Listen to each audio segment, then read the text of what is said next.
This season started 8 months ago for us.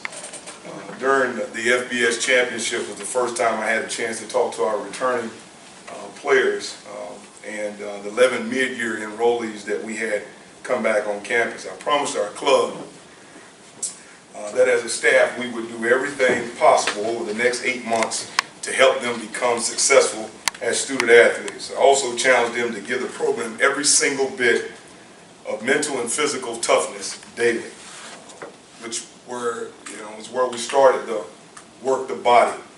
Since that moment, we've added very talented recruits. We added very knowledgeable coaches who are also great men. We shifted our spring practice up by a month so that we can install the changes of our offense, defense, and special teams and give our kids the best opportunity to perfect those installations. Over the next few months, we implemented a mandatory breakfast meal that we saw huge gains from. We really took on the mentality of science over tradition. This has helped us improve our overall team speed and strength. Thanks to our wonderful fans, the Pirate Club, and the loyal Pirate Nation, we were able to walk into a new facility at training camp. And that was very important. We opened up our locker room, we opened up a new training room, a new equipment room, but the training room has probably been the most beneficial for our program. We've had our healthiest team on the football field this fall. We've seen very, very minor injuries, hadn't seen very many season-ending injuries. We do have one to talk about. However, we have had very few soft tissue injuries, which is directly connected to our guys' ability to go into the training room and get all the treatment that they deserve and that they need. That's been very critical for us. We have since then gone out into a training camp where we had a very successful training camp at the quarterback position, successful training camp at our offensive team, defensive team, and special team. We've been really, really pleased with all of that. And all that combined, it feels really good to say here at ECU that we have put the student athlete first, which is some of the places that we have struggled in the past.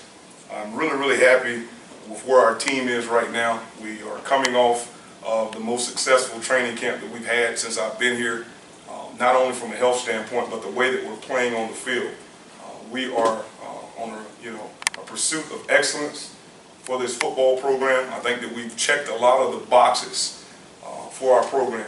All the things that I talked about, was the things that we talked about with our staff going into February, and we needed to check each one of these boxes.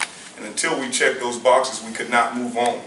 Well, we've checked a lot of the boxes that I've talked about today, and there's one final box that we have to check as a football program, and that's our team performance on the football field.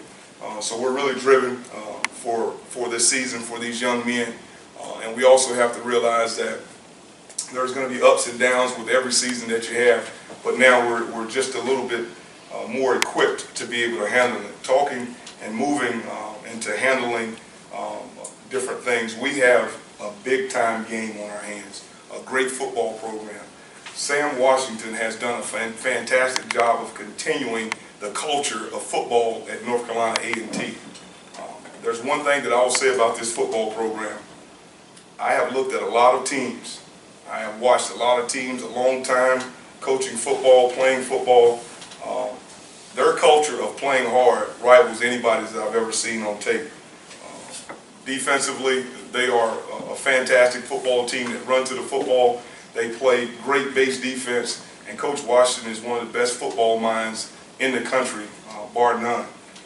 He is in a situation where he has a belief system. It shows up. He believes in stopping the run, and that's exactly what they do. And when they have the talent that they have at the defensive end position with Darrell Johnson, and then at the corner position with Mack, it's one of those situations to where they stop the run, and they're very good in pass defense as well. They can do it all. Offensively, they're led by Coach Barnett, who has a long history in our state, with he and his brother being fantastic people, players, and now coaches. He's a coordinator that understands exactly what coach wants to do, and they do it well. They're led on offense by a fantastic player at quarterback.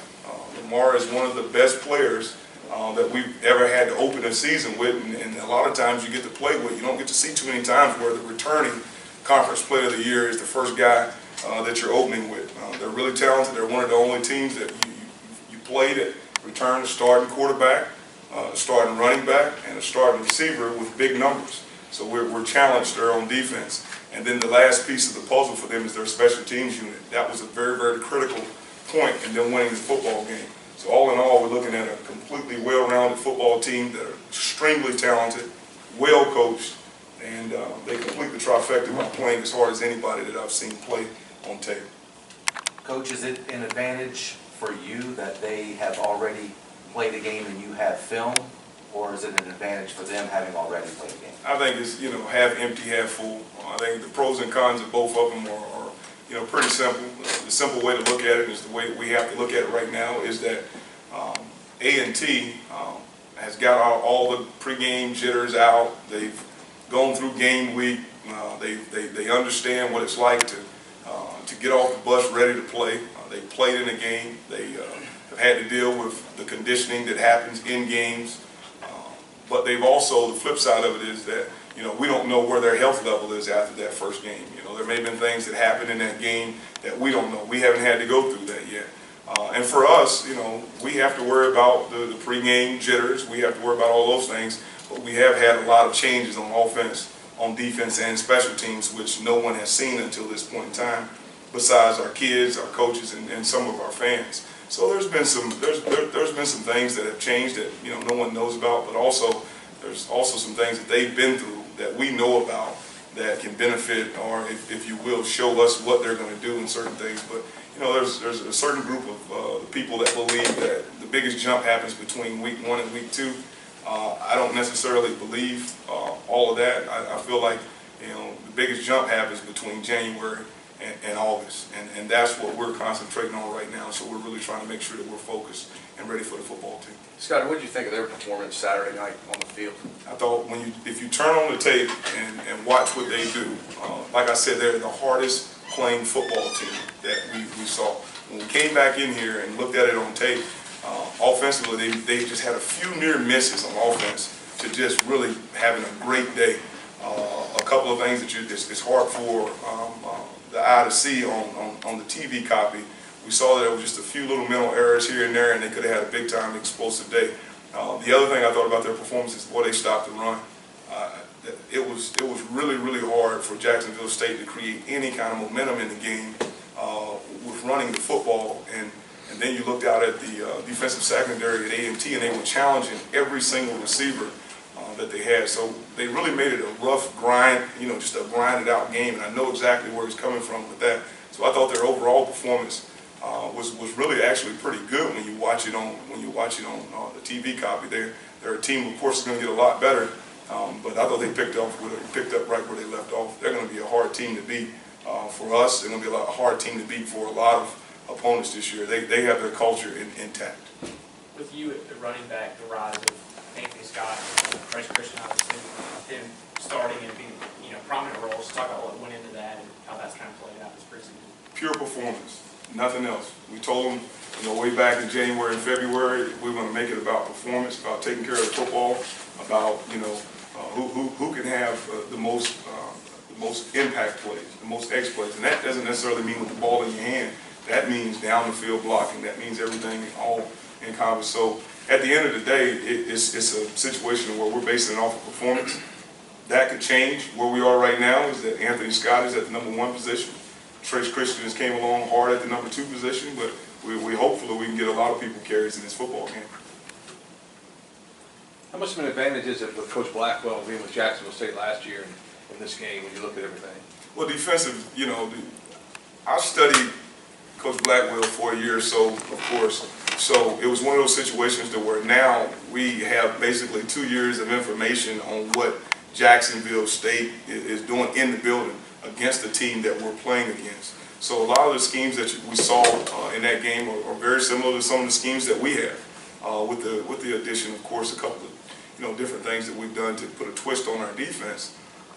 So we know how they can attack us in different situations, and we also know that there was a few near misses for A&T that we better pay close attention to, that they can be a lot better at. But having him in the building, of course, and seeing that same opponent, it gives us a good little ability, or a small advantage, if you will, to know how they're going to try to attack us this weekend. Coach, a couple true freshmen on at tight end. Can you talk about their progression and also Norris's injury?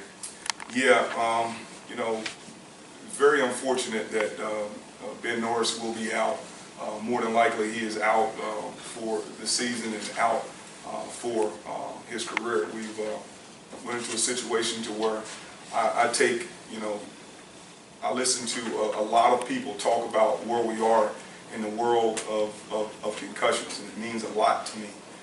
He is in a situation where he has had multiple concussions, and he was also in a situation where he had worked to #1 in the depth chart 2 weeks ago, and you know, with the medical advice that we have here at ECU, and with my belief in putting the student athlete first, he's in a situation where he is not going to play football at this moment and at this time, we think, with where he is.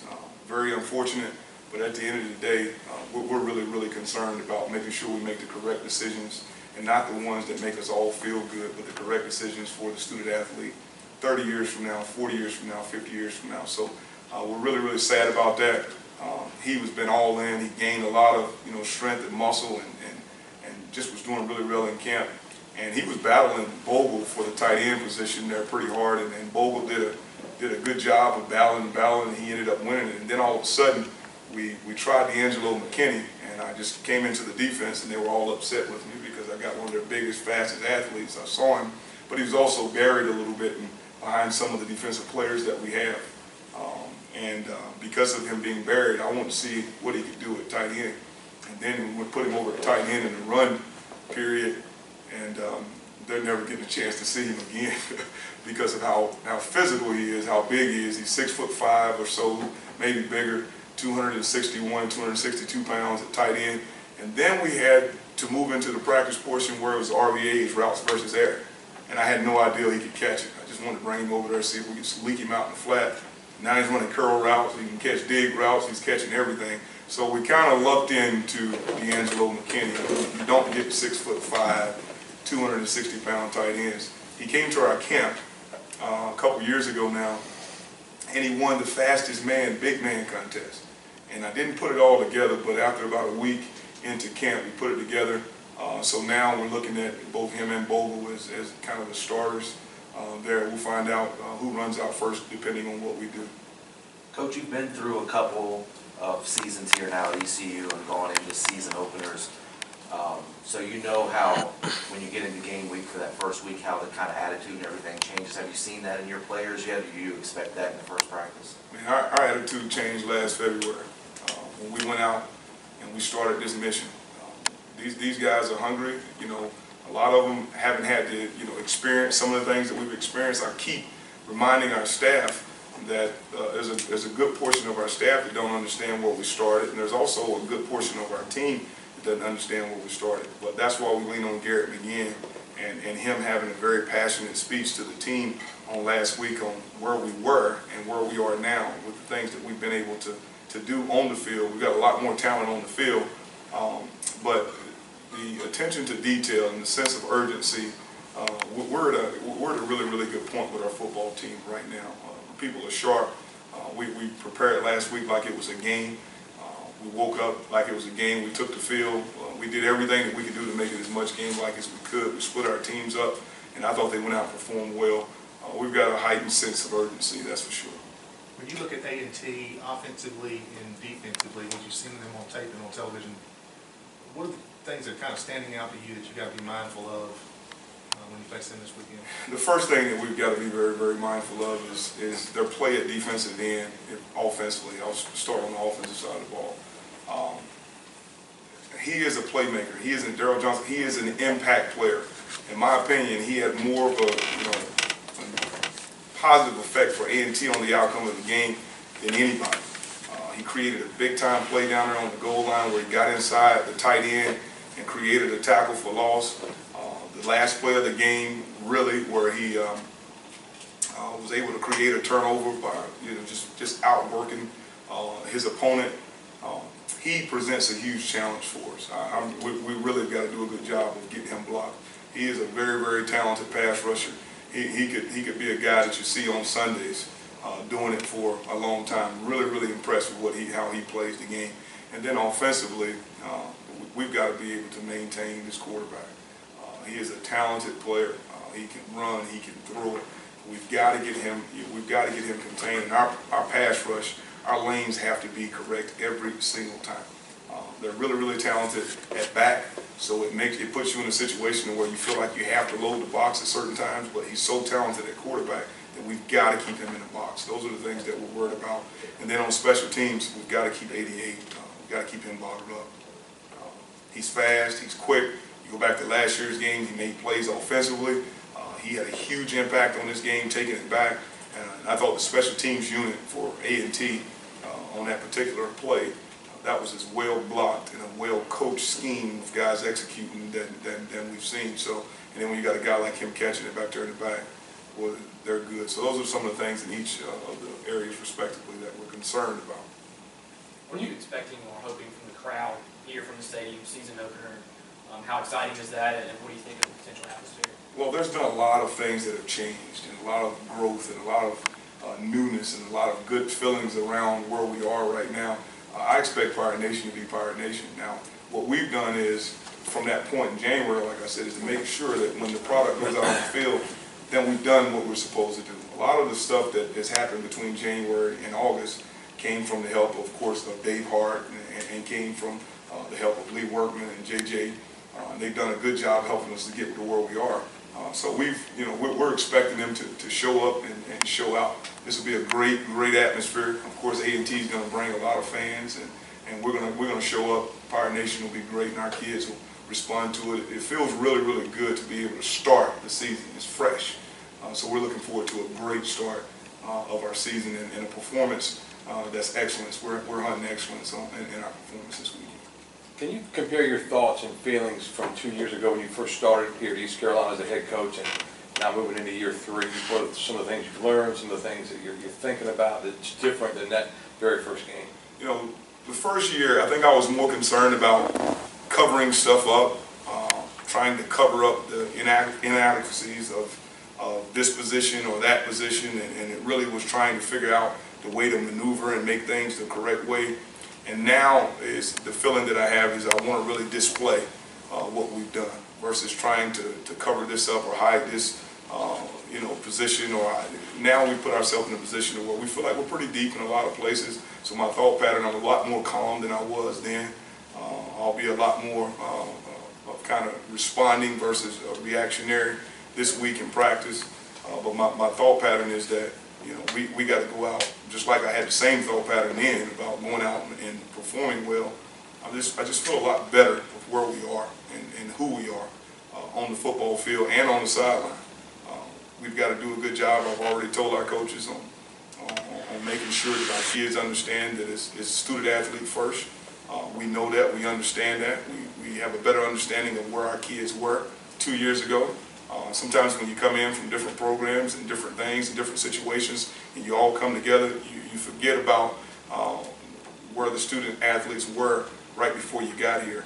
And now we have a good understanding of it. So my thought pattern has changed a little bit in some of the ways, that's been less reactionary and more responding, but we still have the same mind, same goal in mind, that's going out and having an excellent performance. It was really, really close. It was one of those situations where it went 2 weeks into camp before it started to change. And then some of that is that, Holton is in a perfect world. It'd be great to be able to redshirt Holton in a perfect world. With the new rules that we have, we still have the ability to play Holton. And I think that that's something that you'll see. I don't know when. I'd like to give you a little bit of my strategy on that, but we're trying to hold it a little bit close to the vest. I think that this is a situation where Kingsley should be really, really praised on the way that he has came in this offseason and performed. It's not that, Holton didn't perform to a certain level. Holton performed at a really high level. Kingsley performed to the level and that we did not know that he would get to so quickly. We got two guys at that position right now, at the backup position. I feel very confident in both of them being able to go into a game and win a game, and not just operate the game, but win a game. But at the end of the day, it came to the knowledge of our system, fixing some of the situations that happen on the field, and it's just 1 year of experience over another guy, I think, at this point in time. But we're really looking forward to the future of that position. Coach, notice Taj Dean now on the depth chart. What's his status going through? He'll be fine. He'll be playing quite a bit. He had a couple of little setbacks in camps here and there, but he's back on board. He'll be fine. You'll see him this week.